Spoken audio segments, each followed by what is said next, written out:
Lecture du livre de l'Exode. En ces jours-là, sur le Sinaï, Dieu prononça toutes les paroles que voici.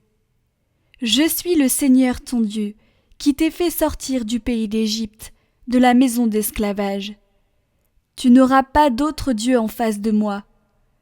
Tu ne feras aucune idole, aucune image de ce qui est là-haut dans les cieux, ou en bas sur la terre, ou dans les eaux par-dessous la terre. Tu ne te prosterneras pas devant ces dieux pour leur rendre un culte. Car moi, le Seigneur ton Dieu, je suis un Dieu jaloux. Chez ceux qui me haïssent, je punis la faute des pères sur les fils jusqu'à la 3e et la 4e génération. Mais ceux qui m'aiment et observent mes commandements, je leur montre ma fidélité jusqu'à la 1000e génération. Tu n'invoqueras pas en vain le nom du Seigneur ton Dieu, car le Seigneur ne laissera pas impuni celui qui invoque en vain son nom. Souviens-toi du jour du sabbat pour le sanctifier. Pendant 6 jours tu travailleras et tu feras tout ton ouvrage. Mais le 7e jour est le jour du repos, sabbat en l'honneur du Seigneur ton Dieu.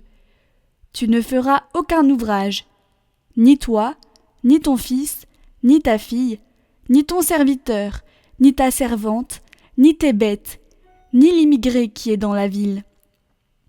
Car en 6 jours le Seigneur a fait le ciel, la terre, la mer et tout ce qu'ils contiennent.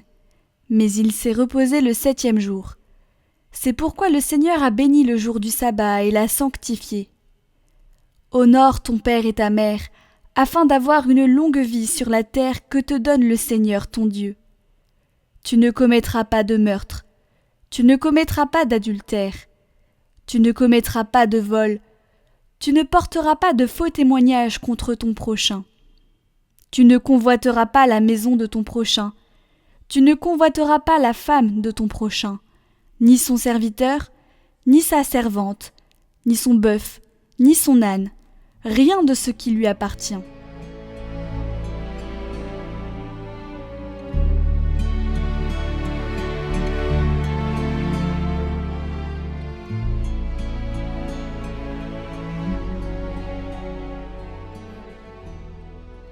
Seigneur, tu as les paroles de la vie éternelle. La loi du Seigneur est parfaite, qui redonne vie. La charte du Seigneur est sûre, qui rend sages les simples. Les préceptes du Seigneur sont droits, ils réjouissent le cœur.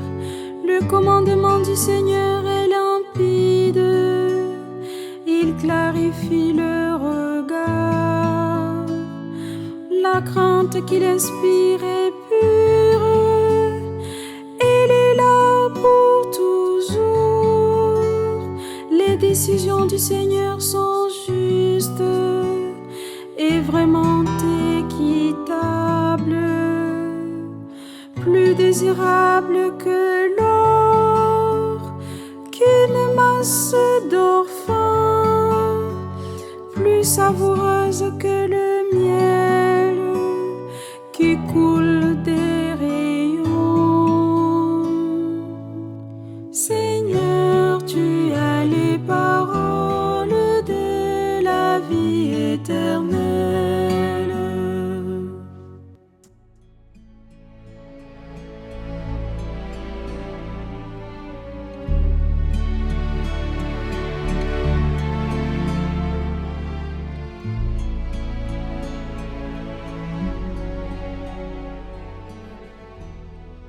Lecture de la première lettre de saint Paul apôtre aux Corinthiens. Frères, alors que les Juifs réclament des signes miraculeux et que les Grecs recherchent une sagesse, nous proclamons un Messie crucifié. Scandale pour les Juifs, folie pour les nations païennes. Mais pour ceux que Dieu appelle, qu'ils soient Juifs ou Grecs, ce Messie, ce Christ, est puissance de Dieu et sagesse de Dieu. Car ce qui est folie de Dieu est plus sage que les hommes, et ce qui est faiblesse de Dieu est plus fort que les hommes. Dieu a tellement aimé le monde qu'il a donné son Fils unique, afin que ceux qui croient en lui aient la vie éternelle. Évangile de Jésus-Christ selon saint Jean. Comme la Pâque juive était proche, Jésus monta à Jérusalem. Dans le temple, il trouva installés les marchands de bœufs, de brebis et de colombes, et les changeurs. Il fit un fouet avec des cordes et les chassa tous du temple, ainsi que les brebis et les bœufs. Il jeta par terre la monnaie des changeurs, renversa leur comptoir, et dit aux marchands de colombes : « Enlevez cela d'ici. Cessez de faire de la maison de mon père une maison de commerce. » Ses disciples se rappelèrent qu'il est écrit : « L'amour de ta maison fera mon tourment. » Des Juifs l'interpellèrent : « Quel signe peux-tu nous donner pour agir ainsi ?» Jésus leur répondit : « Détruisez ce sanctuaire, et en 3 jours je le relèverai. » Les Juifs lui répliquèrent : « Il a fallu 46 ans pour bâtir ce sanctuaire, et toi en 3 jours tu le relèverais ?» Mais lui parlait du sanctuaire de son corps. Aussi, quand il se réveilla d'entre les morts, ses disciples se rappelèrent qu'il avait dit cela. Ils crurent à l'Écriture et à la parole que Jésus avait dite. Pendant qu'il était à Jérusalem, pour la fête de la Pâque, beaucoup crurent en son nom, à la vue des signes qu'il accomplissait. Jésus, lui, ne se fiait pas à eux, parce qu'il les connaissait tous, et n'avait besoin d'aucun témoignage sur l'homme. Lui-même, en effet, connaissait ce qu'il y a dans l'homme.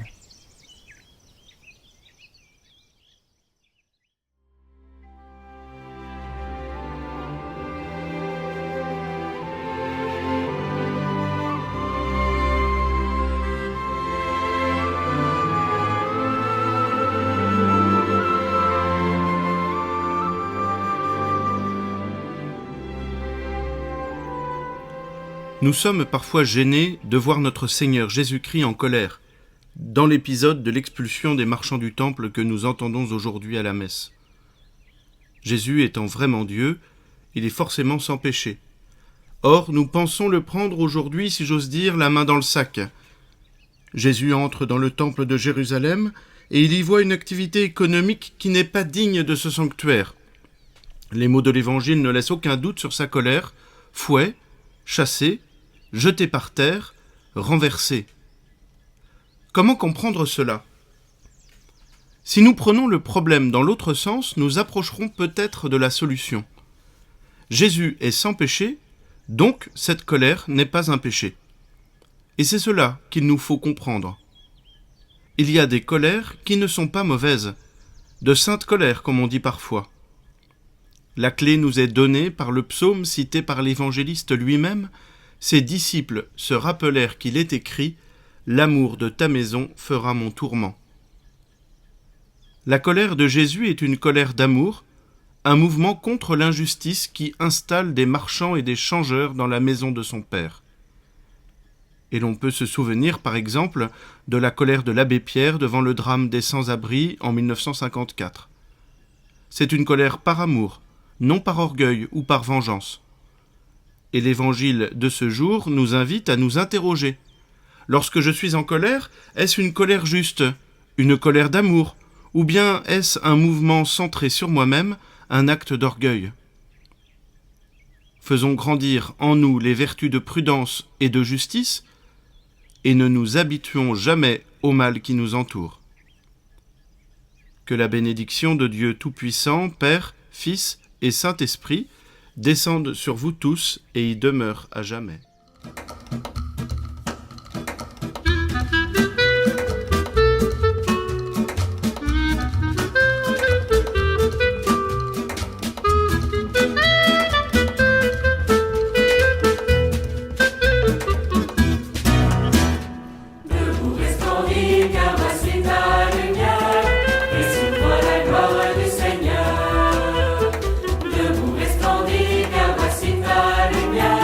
Et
Prions pour toutes les intentions déposées en commentaire cette semaine. Notre Père, qui es aux cieux, que ton nom soit sanctifié, que ton règne vienne, que ta volonté soit faite sur la terre comme au ciel. Donne-nous aujourd'hui notre pain de ce jour. Pardonne-nous nos offenses, comme nous pardonnons aussi à ceux qui nous ont offensés. Et ne nous laisse pas entrer en tentation, mais délivre-nous du mal. Amen. Je vous salue Marie, pleine de grâce, le Seigneur est avec vous. Vous êtes bénie entre toutes les femmes, et Jésus, le fruit de vos entrailles, est béni. Sainte Marie, Mère de Dieu, priez pour nous pauvres pécheurs, maintenant et à l'heure de notre mort. Amen. Gloire au Père et au Fils et au Saint-Esprit, comme il était au commencement, maintenant et pour les siècles des siècles. Amen.